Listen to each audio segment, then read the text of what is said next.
मिरजेतील खाजा बस्ती येथील नाल्यावरील अतिक्रमणावर महापालिकेने फिरवला हातोडा। पावसाळ्याआधी नाले झाले अतिक्रमण मुक्त। आगामी पावसाळ्याच्या अनुषंगाने शहरातील नाले सफाईवर महापालिका प्रशासन भर दिला असून अतिरिक्त आयुक्त रविकांत अडसूळ यांनी काही दिवसापूर्वी नाले सफाईच्या कामाची पाहणी केली होती।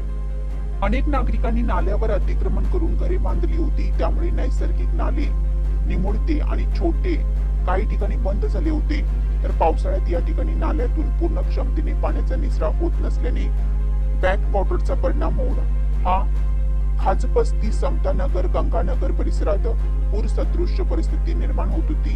त्यानुसार आयुक्त शुभम गुप्ता यांच्या आदेशाने सहाय्यक आयुक्त अनिस मुल्ला यांच्या नेतृत्वात आज खाजा बस्तीमधील नाल्यावर अतिक्रमण केलेल्या घरांवर महापालिकेने आज बुलडोझर फिरवला।